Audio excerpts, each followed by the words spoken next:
बेटे राम, यही वह जंगल है जिसमें खूनी राक्षस मारीच और सुबाहु रहते हैं। इन लोगों ने अपनी शक्तिशाली सेना की शक्ति से सारे साधु संतों को इस स्थान से भगा दिया है।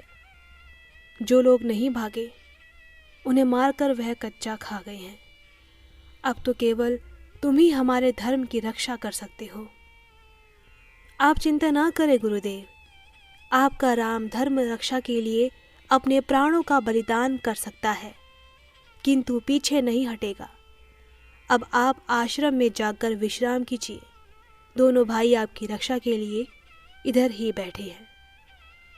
विश्वामित्र जी तो आश्रम में जाकर सो गए। राम और लक्ष्मण वहीं बैठे पहरा देने लगे।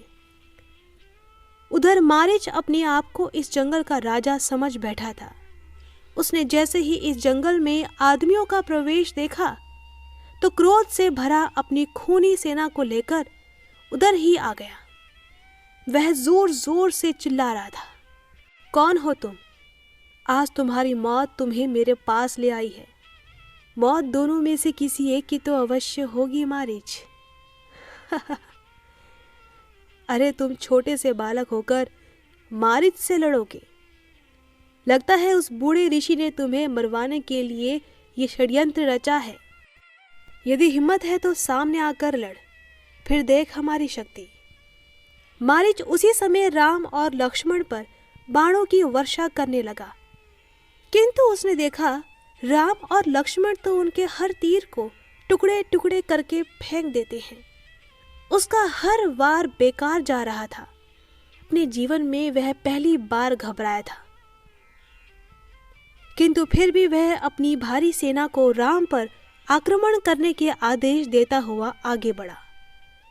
श्री राम तो पहले ही जानते थे कि यह खूनी राक्षस अभी अभी आकर उसका गला दबा देगा। ठीक उसी समय उन्होंने अपने धनुष से एक खूनी बाण मारीच पर चलाया, जो मारीच को उड़ाता हुआ सागर तट तक ले गया। वहां पर जाकर मारीच गिरा तो सोचने लगा कि जिस आदमी के बाण से वह इतनी दूर आ गिरा है, उसके पास कितनी शक्ति होगी। जैसे ही मारीच चलने योग्य हुआ तो वहां से दौड़ता हुआ दक्षिण की ओर जाने लगा। उधर श्री राम और लक्ष्मण ने मिलकर सुबाहु का खून कर दिया। कुछ राक्षस सेना मारी गई, कुछ डर के मारे भाग खड़ी हुई। अंदर से विश्वामित्र जो यह सारा दृश्य देख रहे थे, श्री राम की विजय देखकर खुशी से बाहर आते हुए निकले और राम और लक्ष्मण को अपनी सीने से लगाते हुए बोले, वाह बेटा, आज तो तुमने धर्म रक्षा का पूरा परिचय दे दिया। वास्तव में ही तुम वीर हो। मैं जो कुछ भी हूँ गुरुदेव, आपके आशीर्वाद से हूँ। अब ये बताइए, क्या कोई और राक्षस भी है जंगल में?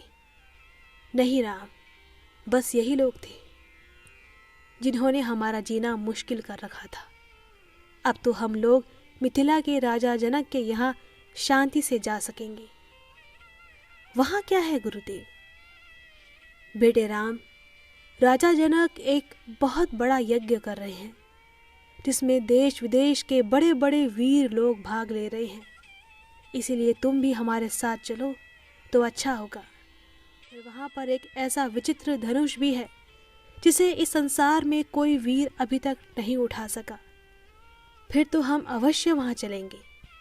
दोनों भाई एक साथ बोल उठे। विशेष रूप से उनके मन में उस धनुष को देखने की चाह थी जिसे आज तक कोई वीर उठा तक नहीं सका था। कैसा होगा वह धनुष?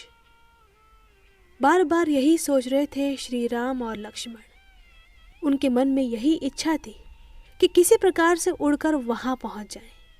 सारी रात इसी बेचैनी में उन्होंने काटी। अब इस कथा में आगे और क्या होने वाला है, ये सुनने के लिए हमारे साथ बने रहें।